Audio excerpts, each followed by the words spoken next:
오늘은 아버지의 하체를 덮었으며 이런 제목의 말씀 함께 나누겠습니다. 오늘 저희가 함께 읽은 이 본문은 노아와 그의 가족들이 이제 홍수가 끝난 후에 방주에서 나와서 땅에 정착하는 내용을 다루고 있습니다. 여러분, 그 큰 홍수가 끝나고 방주에서 나올 때 이 노아와 그 가족들의 기분, 그 감정이 어땠을까요? 야, 이제 살았다. 이제 진짜 끝났다. 그런 안도하는 마음이 있었겠죠. 하지만 동시에 다른 한편에서는 다른 사람들은 다 죽었는데 우리만 살아남았다라는 면에서 보면 무거운 책임감 또한 있었을 것입니다. 그렇게 기쁨과 무거운 마음을 끌어안고 마음이 교차하며 방주에서 내려온 이 노아와 그 아들들에게 하나님께서 복을 주시겠다고 말씀을 하시고 생육하고 번성하여 땅에 충만하라 말씀하십니다. 그리고 다시는 물로 이 세상을 심판하지 않겠다라는 약속으로 무지개를 허락해 주셨습니다.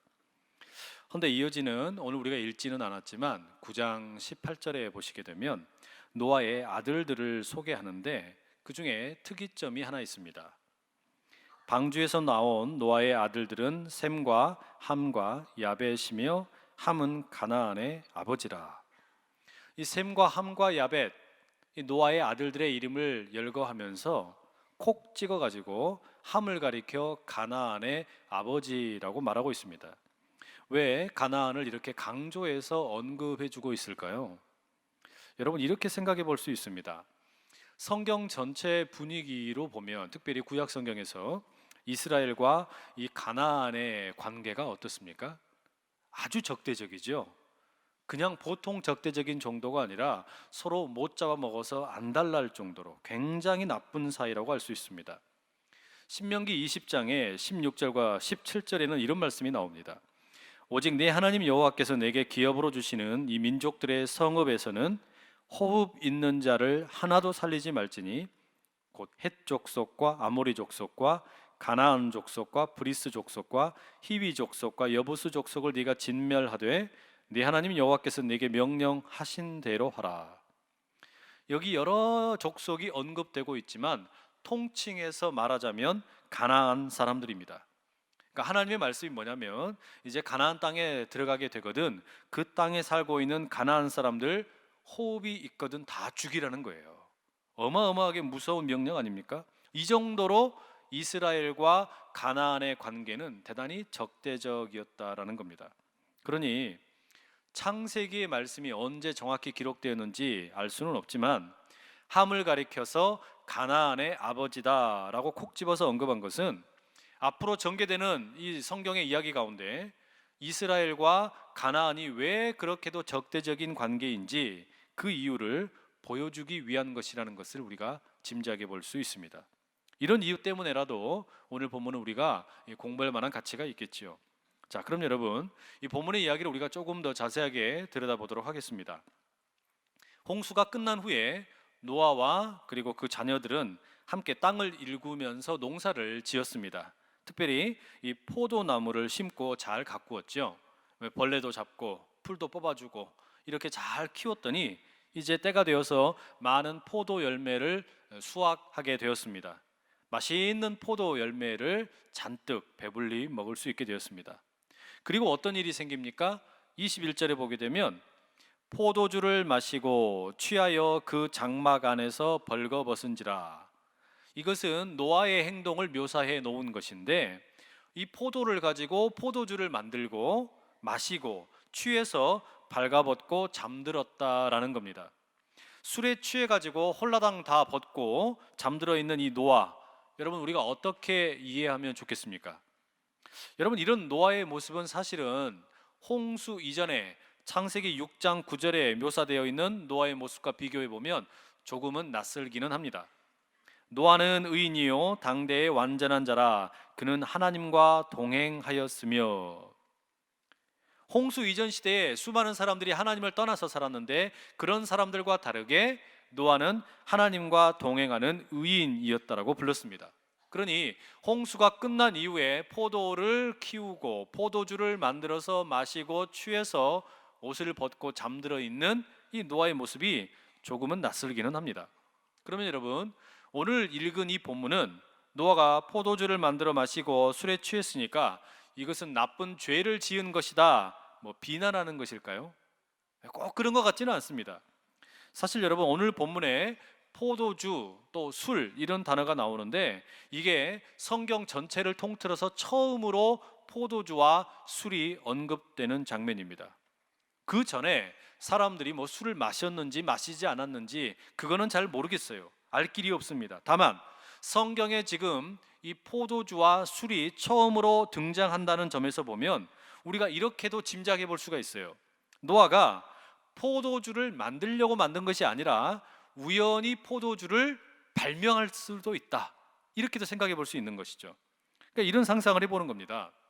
잘 익은 포도 열매를 실컷 먹었습니다. 근데 다 먹었는데도 아직도 많이 남은 거예요. 이거 어떻게 할까 고민을 하다가 이걸 좀 잘 보관해 놔야겠다 생각을 해서 남은 포도를 깨끗이 씻은 다음에 큰 항아리에다가 담아 놓습니다. 그리고 뚜껑을 덮어놨어요. 그리고는 상당한 시간이 지나서 보관해 두었던 그 포도가 생각이 나서 좀 먹어야겠다라는 생각으로 찾으러 갑니다. 그런데 항아리 뚜껑을 열어보았더니 포도는 없고 묘한 음료만 남아있는 거예요. 이게 뭔가 궁금해가지고 한 모금 마셨더니 이상하게 기분이 알딸딸해지고 기분이 좋아지는 거예요. 이 맛도 죽여줍니다. 이거를 뭐라고 불러야 될까? 이름을 지어야 되겠지 않겠습니까? 참 이슬은 아니고 하이트도 아니고, 이걸 먹은 후에 입에서 와인 이러는 거예요. 이런 표정이 지어지는 거예요.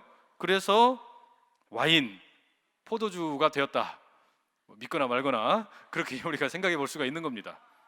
그런데 여러분, 이게 제가 막 지어낸 이야기가 아니에요. 실제로 히브리 말로 포도주를 뭐라고 발음하냐면 야인이라고 발음합니다. 그러니까 히브리 말의 야인으로부터 영어의 와인이 나왔다라고 짐작해 볼 수 있는 겁니다. 아무튼 이렇게 잘 숙성된 포도주를 맛있다고 계속 마셨더니 어떻게 됩니까? 머리가 띵하죠. 마셔본 분들은 아시잖아요. 그리고 그때부터 이상하게 막 땅이 일어납니다. 나무들도 달라들어요.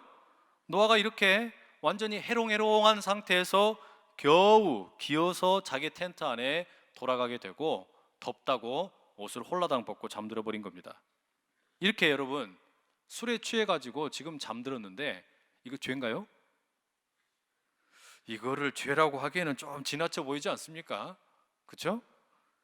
그렇다고 또 길가에서 발가벗고 잠을 잤다면 문제가 좀 달라질 텐데, 이 잠든 자리가 어디냐면은 자기 텐트 안입니다.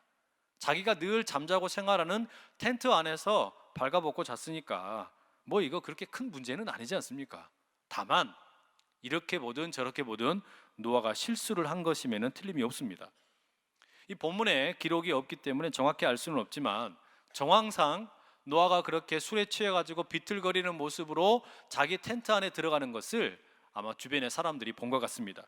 그리고 이 소식을 아들들도 듣게 된 것이죠. 즉각적으로 셈과 함과 야벳이 모여서 아버지의 텐트 앞에 섰습니다. 사실 여러분, 오늘 본문의 관심은 노아가 포도주를 실컷 마시고 취해가지고 죄를 지었다, 이상한 실수를 했다, 여기에 있는 게 아니고 이 아버지의 실수에 대해서 아들들이 어떻게 반응하느냐, 이걸 보여주는 게 본문의 주된 관심입니다. 함의 행동과 이 셈과 야벳이라는 두 아들의 행동이 많이 대조를 이루고 있기 때문이죠. 이 셈과 야벳은 아버지의 텐트 안에 들어가는 것을 망설입니다. 들어갈까 말까 망설여요. 그런데 함은 아무런 거리낌 없이 아버지 노아의 텐트 안으로 먼저 불쑥 들어갑니다. 22절에 이렇게 기록이 되어 있죠. 가나안의 아버지 함이 그의 아버지의 하체를 보고 밖으로 나와서 그의 두 형제에게 알림해. 이 함이 먼저 딱 들어갔어요. 가봤더니 아버지가 완전히 인사불성해 돼가지고 그냥 옷을 홀라당 다 벗고 누워서 잠들어 있는 겁니다. 그렇게 발가벗은 하체를 본 거예요. 아버지가 지금 술에 취해가지고 온전치 못한 모습 아닙니까? 이것은 지금 함 혼자서 보게 된 겁니다. 아버지가 실수한 것을 자신만 알게 된 것이죠. 그러면 아들 된 도리로 당연히 그 문제를 좀 수습을 하고 나오든지 이렇게 해야 되는데, 그렇게 하는 게 아니라 어떻게 하는 거예요? 그냥 내버려 두고 텐트 밖으로 나와가지고 일러 바칩니다. 셈과 야벳에게 알려주죠. 게다가 모르긴 해도 아마 함이 동네 돌아다니면서 우리 아버지가 술 취해가지고 옷을 홀라당 다 벗고 잠들어 있다 떠들고 다닌 것 같아요. 셈과 야벳은 어떻습니까? 23절에 이렇게 기록했죠. 셈과 야벳이 옷을 가져다가 자기들의 어깨에 메고 뒷걸음쳐 들어가서 그들의 아버지의 하체를 덮었으며 그들이 얼굴을 돌이키고 그들의 아버지의 하체를 보지 아니하였더라. 옷을 어깨다 걸고서 뒷걸음으로 들어가서 조용히 아버지의 하체를 덮어주고 나왔다라는 거예요. 이 세 명의 아들들이 똑같이 아버지의 실수를 목격하고 보았지만 대처하는 반응은 완전히 다른 겁니다. 아버지의 권위를 실추시키고 명예를 무너뜨리는 그런 은밀한 비밀을 알게 되었는데 반응이 다른 거예요. 함은 아버지의 약점과 실수를 폭로하고 떠벌렸습니다. 심지어 어떤 성서학자들은 뭐라고 이야기하냐면 함이 아버지의 하체를 보았다라는 것이 아버지에게 성적인 관계를 요구한 것이라고 해석하는 사람들도 있어요. 그만큼 아버지를 모욕하고 폭력적으로 권위를 무너뜨렸다라고 말하는 겁니다. 반면에 이 셈과 야벳은 어떻습니까? 자신들이 할 수 있는 가장 조심스러운 방법으로 아버지의 실수를 덮어주려고 그러고 옷으로 조용히 덮은 후에 나왔습니다. 그러니 오늘 이 성경의 본문은 이 노아의 아들들이 보여준 행동을 대조시키고 있습니다. 그냥 봐도 여러분이 함의 행동 문제가 있지 않습니까? 그렇죠? 하지만 이게 여러분 그냥 단순히 이 함이라는 아들의 그런 어떤 윤리적으로 바르지 못한 도덕적인 문제의 그런 어떤 수준이 아니라 이것은 훨씬 더 커다란 어떤 이야기의 어떤 실마리를 제공해주고 있습니다. 그게 뭐냐? 앞서 말씀드렸던 가나안 민족과 이스라엘 민족이 왜 그렇게도 대립하면서 싸울 수밖에 없었나? 왜 하나님께서 이스라엘에게 가나안 민족을 모두 다 진멸하라고 하셨나? 그 이유를 여기서 보여줄 수 있다는 말이죠. 왜 이스라엘에게 가나안은 진멸해야만 하는 것일까요? 그 결정적인 이유는 가치관의 대립이라는 겁니다. 실제로 여러분 여기에서 이 함이라고 그냥 이야기하면 되는데 왜 함이라고 이야기하지 않고 함의 아들인 가나안을 언급을 하면서 가나안의 아버지 함이라고 말하느냐? 이 가나안으로 대표되는 사람들의 특징, 그들의 가치관과 하나님의 백성 이스라엘의 어떤 그 조상이 되는 셈과 야벳의 가치관, 이걸 대조시켜주고 있는 거예요. 먼저 여러분 이 가나안의 아버지 함의 태도를 한번 보십시오. 이 함에게 아버지 노아는 전혀 존경이나 사랑의 대상이 아닙니다. 아버지라고 해도 필요하면 얼마든지 자기 욕망을 채우기 위한 수단으로만 생각을 하는 거예요. 그게 가나안식 사고방식이고 삶의 태도라는 겁니다. 그러니 아버지의 권위, 나아가서 하나님의 권위, 하나님의 어떤 섭리, 통치 이런 것은 별로 중요하지 않습니다. 중요한 건 뭐냐? 오로지 나밖에 없는 거예요. 내 어떤 권위 또는 어떤 나의 어떤 중심적인 삶, 지독하게 자기 중심적인 삶의 태도가 바로 가나안의 가치관이라는 겁니다. 반면에 셈과 야벳은 철저하게 지금 아버지 노아를 존중하고 보호해주고 실수를 덮어주려고 하지요. 달리 말하면 이 셈과 야벳의 가치관은 뭐냐? 아버지 노아에 대한 존경과 사랑으로부터 시작하고 있음을 알 수 있습니다. 왜 이렇게 생각하는 거냐면 여러분 지금 이들은 얼마 전에 홍수를 경험했습니다. 모든 사람이 홍수로 죽었는데 노아 덕택에 가족들이 살아남게 된 것이죠. 바로 그 이유 때문에 셈과 야벳은 아버지에 대한 존경이 있고 아버지의 권위를 존중해 줍니다. 나아가서 아버지를 하나님의 대리인으로 인정해 주고 있는 것이죠. 다시 말하면 이 셈과 야벳은 아버지 노아를 보면서 하나님을 기억하는 겁니다. 아버지를 보면서 하나님의 존재를 기억하는 거예요.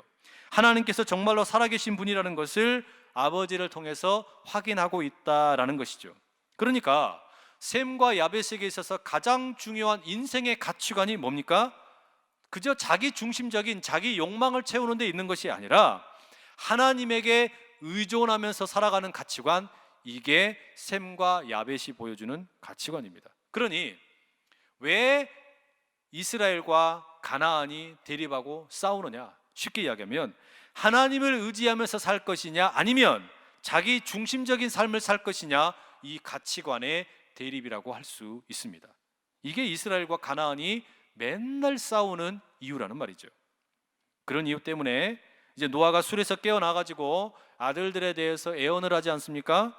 잘못을 범한 것은 함인데 함에 대해서 애언하는 것이 아니라 함의 아들 가나안을 저주하는 내용이 나옵니다. 25절에 이렇게 되어 있죠. 가나안은 저주를 받아 그의 형제의 종들의 종이 되기를 원하노라. 이게 무슨 말이냐면 하나님을 인정하지 않고 살면 반드시 망한다, 이거 지금 이야기하는 거예요. 가나안을 가리켜 말하는 이것은 오늘 우리에게도 동일하게 들리는 겁니다. 하나님을 인정하지 않고 하나님을 온전히 섬기지 않으면서 사는 인생은 결국은 망할 수밖에 없다는 겁니다. 반면에 셈과 야벳에 대해서는 축복을 합니다. 노아가 어떻게 축복을 합니까? 하나님을 의지하고 하나님을 붙들고 살면 복을 받고 행복하게 살 수 있다, 이 이야기 하는 겁니다. 여러분, 그런데 저는 이 본문을 읽다가 가만히 생각을 해보면서 이건 정말 조금 어처구니 없다라는 그런 느낌을 좀 받았습니다. 그게 뭐냐면 사실 여러분, 지금 노아와 이 아들들은 불과 얼마 전에 모든 것을 집어삼켜버리는 하나님의 홍수로부터 살아난 거 아닙니까? 이 어마무시한 심판으로부터 살아났어요. 그런데 어떻게 이렇게 커다란 홍수로부터 살아났음에도 불구하고 정신 차리고 하나님을 경외하면서 살아야 될 텐데 그렇게 사는 것이 아니라 오히려 지금 이 가나안의 아버지라고 불리우는 함은 하나님을 인정하지 않는 지독하게도 자기 중심적인 이런 삶을 살 수 있냐, 이런 이야기예요. 아니, 조금 전에 구원을 받았잖아요. 조금 전에 은혜를 경험했잖아요. 조금 전에 하나님으로부터 큰 사랑을 받았잖아요. 그러면 정신 차리고 살아야 될 텐데 어떻게 틈만 나면 하나님을 인정하지 않고 그 권위를 무시하면서 살려고 하는 것일까? 여러분, 이게 좀 어처구니 없지 않습니까? 헌데요, 가만히 보면 이게 우리들의 모습이기도 합니다. 우리도 그런 거예요. 가만히 보면 하나님께서 우리가 아이고 하나님 나 죽겠습니다, 살려주십시오, 도와주십시오. 그래서 하나님이 도와주시고 살려주시면 또 어떻게 해요? 금방 잊어버리는 거예요. 그리고서는 또 어떻게 하면 죄 지을까? 어떻게 하면 나쁜 짓 할까? 어떻게 하면 다른 사람 괴롭힐까? 이것이 훨씬 더 빠른 우리의 생각이 아니냐, 이런 말이에요. 그렇기 때문에 이런 우리의 연약함 때문에, 우리의 이런 모자람 때문에 실수하고 넘어지고 죄짓고 자기 중심적으로 살아가려고 하고 하나님을 잊어버리려고 하기 때문에 하나님께서 우리에게 허락하신 것이 있습니다. 그게 뭘까요? 그게 바로 부모님의 존재입니다. 부모님은 일종의 선악과와 같습니다. 여러분, 선악과라는 것이 에덴 동산에서 어떤 것이었습니까? 아담과 하와에게 너희들이 모든 것을 누리면서 살 수 있지만 그러나 절대 잊지 말아라, 너희는 하나님이 아니다. 하나님이 이 모든 것을 너희에게 주셨다. 이거 잊지 말고 살아라고, 까불지 말아라고 하나님께서 허락하신 것이 선악과 아닙니까? 그런데 우리가 사는 인생 가운데서도 부모님이 왜 우리에게 허락이 되었냐? 부모님을 보면서 하나님이 진짜로 살아계시는 것을 기억하라는 겁니다. 이게 무슨 이야기일까요? 노아의 아들들 한번 보십시오.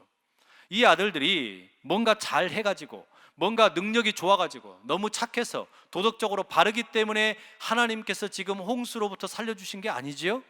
이들이 홍수로부터 살게 된 이유는 오로지 딱 하나입니다. 아버지 때문이에요. 아버지 노아 때문에 살게 되었습니다. 하나님께서 이들을 살게 해주신 이유는 노아 때문에 이들이 살게 된 겁니다. 여러분, 우리도 마찬가지죠.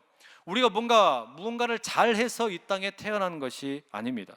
이 땅에 우리가 생명을 갖고 태어난 것이 뭔가 내가 자격이 있어서 이 땅에 온 것이 아니죠. 또한 여기까지 이렇게 살아오는 가운데 내가 사람 구실하면서 살게 되는 데에는 부모님의 전적인 도움과 헌신이 있었기 때문에 가능했습니다. 그러니 우리는 부모님을 통해서 내가 뭔가를 하지 않았음에도 불구하고 어마어마한 것을 선물로 받았구나라는 것을 깨닫게 해주는 것이죠. 그렇기 때문에 부모님은 우리에게 하나님의 대리자가 되고 하나님께서 이 세상을 다스리고 계시는 것을 보여주는 일종의 선악과와 같다라고 말할 수 있습니다. 때문에 십계명을 보게 되면 하나님께서 사람들 사이에서 이렇게 살아라 라는 계명을 주실 때 첫 번째로 주시는 게 뭡니까? 다섯 번째 계명, 그게 네 부모를 공경하라 이겁니다. 이 말은 하나님을 섬기고 사랑하듯이 다른 사람을 우리가 섬기고 사랑해야 되는데 제일 먼저 그렇게 섬겨야 될 대상이 누구라는 거예요? 부모라는 거예요. 부모를 그렇게 우리가 섬기지 못하고 공경하지 못하면 다른 사람을 결단코 존중할 수 없다라는 말입니다. 왜 그렇습니까? 부모님은 우리가 이 땅에서 만나게 되는 첫 번째 영적인 또한 육적인 권위자이기 때문입니다. 그렇기 때문에 부모님이 하나님의 대리자라는 것이죠. 문제는요, 이렇게 부모님이 우리에게 하나님의 대리자로 허락이 되었지만 노아에게 지금 이 아들들을 보기에 노아가 실수하고 너무나 온전치 못한 모습을 보여주었던 것처럼 우리 부모님도요, 하나님의 대리자로 우리에게 허락이 되었지만 못마땅할 때가 참 많습니다. 그러시죠? 안 그러신가요? 여러분은 부모님이 실수하는 장면 목격한 적 없으세요? 부모님께서 뭔가 내 마음에 들지 않을 때가 있지 않으셨어요? 왜 없겠습니까? 그럴 경우가 얼마든지 있지요. 부모님의 행동 보면서 참 못마땅하다라고 느껴지는 경우가 너무너무 많을 겁니다. 저는요, 어릴 적에 그 아버지하고 어머니가 뭔가를 세실 때 자꾸 태 이렇게 해가지고 이거 세는 거, 이거 참 보기 싫었거든요. 근데 요즘에 저도 성경책이 안 넘겨지면 침 발라가지고 넘겨요. 여러분 그런 거 있지 않으세요? 오늘이 어버이 주일인데 이 부모님을 공경한다는 것이 어떤 것인지 가만히 생각을 해봤습니다. 효라는 게 뭘까요? 이 본문의 말씀에 비춰보면 사실상 이 효라는 것은 부모님의 허물을 덮어주는 것입니다.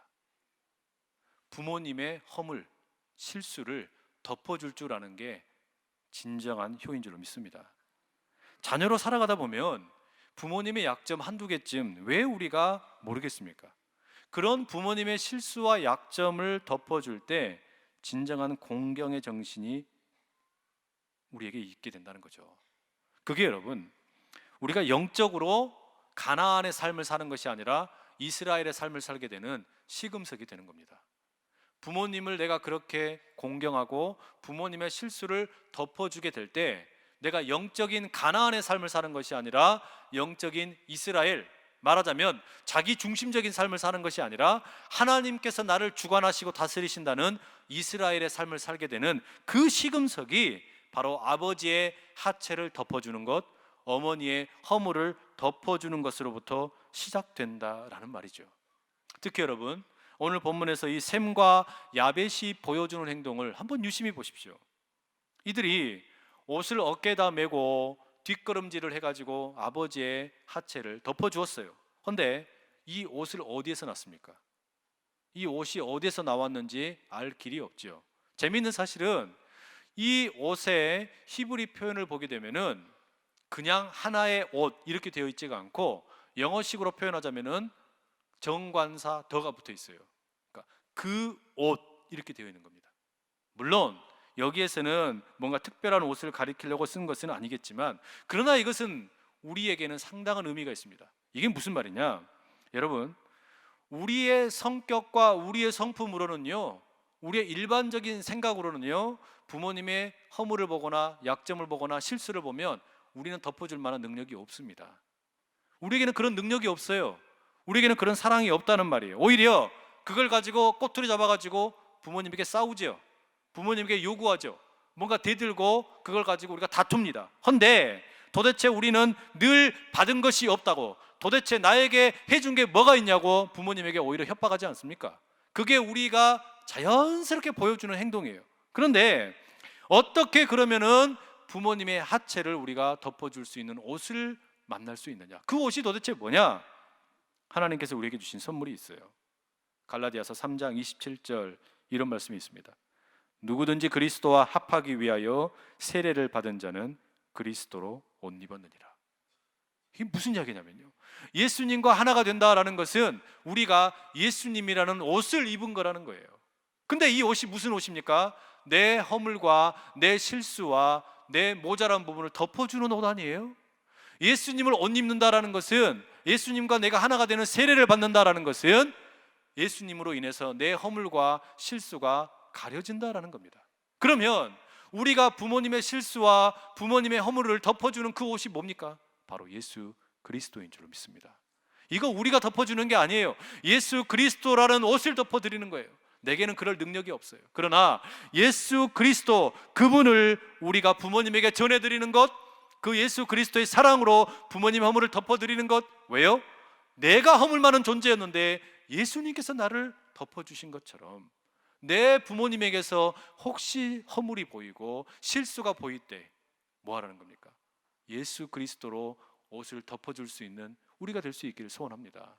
이게 여러분, 부모님만 그런 게 아니라 우리 주변에 있는 사람들, 때로 허물이 보이고 실수가 보이고 뭔가 문제가 보이거든. 그렇게 서로가 사랑의 옷을 덮어주는 그런 저와 여러분 다 될 수 있기를 간절히 축복합니다. 인터넷에 돌아다니는 글 중에 그런 줄로만 알았습니다, 뭐 이런 글이 있더라고요. 잠깐 읽어드리겠습니다. 그런 줄로만 알았습니다. 우리 어머니는 엄마가 보고 싶지 않은 줄 알았습니다. 어머니는 첫사랑이 없는 줄 알았습니다. 어머니는 친구가 한 사람도 없는 줄 알았습니다. 어머니 몸은 절대 아프지 않는 어떤 특별한 몸인 줄 알았습니다. 어머니는 어렸을 때부터 아무 꿈도 품은 적이 없는 줄 알았습니다. 어머니는 새벽에 일찍 일어나고 늦게 잠드는 것을 좋아하시는 줄 알았습니다. 어머니는 특별히 좋아하시는 음식이 한 가지도 없는 줄 알았습니다. 어머니는 짧은 파마 머리만 좋아하시는 줄 알았습니다. 어머니는 얼굴이 고와지고 몸매가 날씬해지는 것에는 전혀 관심이 없으신 줄 알았습니다. 어머니는 모든 것을 좋게 받아들이고 아무 불만도 없으신 줄 알았습니다. 어머니는 우리가 전화를 길게 하는 것을 좋아하시지 않는 줄 알았습니다. 어머니는 언제까지나 우리 곁에 계실 줄 알았습니다. 그런 줄로만 알았습니다. 우리 아버지는 단 하루라도 쉬는 것을 좋아하지 않는 줄 알았습니다. 아버지는 웃는 걸 모르시는 줄 알았습니다. 아버지는 어머니 외에 아는 여자라고는 한 사람도 없는 줄 알았습니다. 아버지는 배가 빨리 불러와 좋은 음식 앞에서 먼저 일어나시는 줄 알았습니다. 아버지는 양복 입고 넥타이 매는 것을 싫어하시는 줄 알았습니다. 아버지 안주머니에는 늘 돈이 얼마쯤은 들어있는 줄 알았습니다. 아버지는 좋아하시는 운동도 취미도 없는 줄 알았습니다. 아버지는 우리가 하는 말을 귀담아 듣지 않으시는 줄 알았습니다. 아버지는 아무리 깊고 험한 길을 걸어가도 조금도 두려워하시지 않는 줄 알았습니다. 아버지 눈에는 눈물이 한 방울도 없는 줄 알았습니다. 여러분, 자녀에게 사랑을 전하기 위해서 아끼고 양보하고 배려하는 그 부모님의 모습에는 우리를 향한 하나님의 사랑이 묻어 있습니다. 혹시 우리 부모님께서 실수하고 때로는 뭔가 모자란 모습이 보일 때 어떻게 해야 되겠습니까? 내 마음에 들지 않고 실망스러울 때 바로 그때가 진정한 효도를 할 수 있는 좋은 기회인 줄로 믿습니다. 아버지의 하체를 예수 그리스도라는 옷으로 덮어드리고 서로 사랑하고 서로 인정하며 서로의 허물을 예수님의 옷으로 덮어줄 때 우리 주님께서 원하시는 건강한 가정, 건강한 공동체 우리가 될 줄로 믿습니다. 우리 시간에 같이 함께 기도하기 원하는데요. 하나님, 우리 가정이 주님이 기뻐하실 만한 복되고 아름다운 가정 되게 해주십시오. 영적인 가나안의 삶이 아니라 영적인 이스라엘의 삶을 살아가는, 서로의 허물을 덮어줄 줄 아는 믿음의 가정 되게 하여 주시옵소서. 우리 그런 마음을 가지고 주여 힘있게 세 번 외치고 같이 기도하며 나갑니다. 주여, 주여, 주여. 하나님 아버지 하나님, 저희들에게 우리에게 허락하신 부모님을 주신 귀한 것을 부모님을 감사합니다. 허락하여 주셔서 감사드립니다. 하나님의 하나님께서 대리자로 허락하신 귀한 주시고 부모님으로 인하여 우리에게 하나님의 우리의 삶에 선물로 주셨는데 은혜가 있게 하여 주시고, 우리 주님 아버지 부모님이 하나님, 진정 어디에서도 감사할 경험하지 때나 못했던 못마땅할 때나 하나님의 대리자 부족할 아버지 때나 부모님의 허물이 있을 진정한 때나 그 사랑이 우리 가운데 전달된 셈과 것을 잊지 야벳처럼 않게 하여 그것을 주시옵소서. 허물을 논하지 허물과 않고 실수를 예수 하나님의 그리스도로 인해서 사랑으로 저희들이 예수 허물과 그리스도로 사함을 덮어줄 줄 받았사오니 아는 믿음의 우리도 사람들이 부모님의 다 허물을 되게 용서하고 하여 늘 감사하는 주시옵소서. 자들이 되게 인도하여 주시옵소서.